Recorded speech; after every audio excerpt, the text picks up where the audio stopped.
नमस्कार। एक बार फिर से आपका स्वागत है एसएससी एरा में। I hope you have seen my previous videos and understood the different events related to the rise of nationalism in Europe. In my previous video, I have explained about the establishment of new conservatism. ये 1815 में Napoleon के defeat के बाद जब फिर से वहाँ पर कंजर्वेटिव रूल एस्टैब्लिश हो गया था, जो ऑटोक्रेटिक रूल था, और उन्होंने हर तरह की फ्रीडम पर पाबंदी लगा दी थी। बट उसके बाद भी लिबरल नेशनलिस्ट के आइडियाज रुके नहीं थे एंड वो छुपकर अपनी एक्टिविटीज करते रहे। This is what we are going to discuss in today's video, the revolutionaries. Revolutionaries में जो सबसे इंपॉर्टेंट नाम आता है गैसिपी मैज़िनी का, उनके बारे में हम बात करेंगे। उससे पहले हम बता दें कि रिवोल्यूशनरीज क्या थे, कि उनके आइडियाज जो इन्होंने कांग्रेस ऑफ वियना ने 1815 में नेपोलियन के जो एडमिनिस्ट्रेटिव चेंजेस थे, जो उन्होंने वहां डेमोक्रेटिक रिपब्लिक एस्टैब्लिश करने की बात की, उन सबको हटाकर वापस मोनार्की एस्टैब्लिश करना चाहा था। ये रिवोल्यूशनरीज चाहते थे कि वहां से मोनार्की रूल खत्म हो। They believed in the nation states.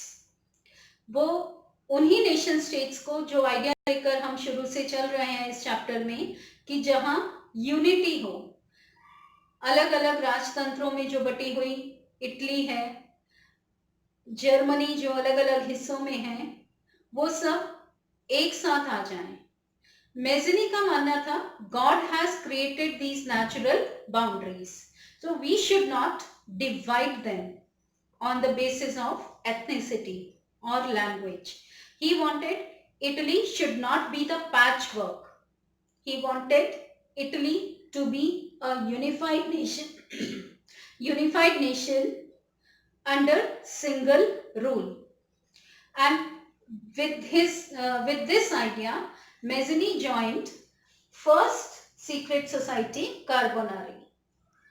जहां उनकी एक्टिविटीज को देखते हुए गवर्नमेंट ने उनको सिर्फ 24 साल की उम्र में देश निकाला दे दिया। बट उनकी एक्टिविटीज यहां भी नहीं रुकी। बाहर रहते हुए भी छुपकर उन्होंने 2 और सीक्रेट सोसाइटीज बनाई, Young Italy in Marseilles and Young Europe in burn.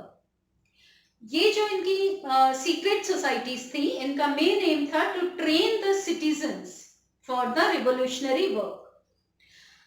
In secret societies में जो मेंबर्स आते थे वो लाइक माइंडेड, मतलब जो उनके विचारों से सहमत होते थे, वो इसके मेंबर बन जाते थे। पोलैंड, जर्मनी, इटली, अलग अलग देशों के, अलग अलग रिपब्लिक, अलग अलग एम्पायर्स के, जो डायनेस्टिक एम्पायर्स थे, वहां से मेंबर्स आकर इन सीक्रेट सोसाइटीज को ज्वाइन करते थे।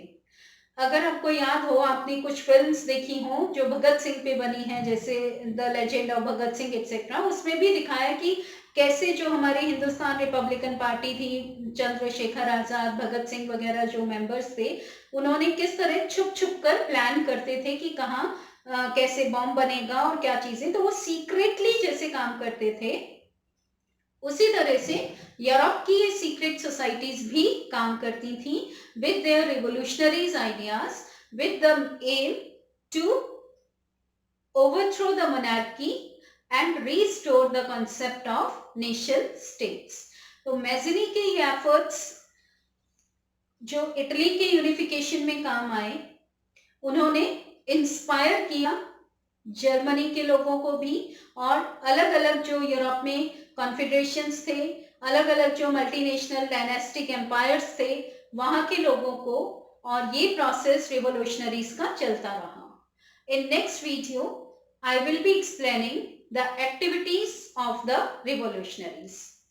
Till then you can send your feedback and your queries in the comment box.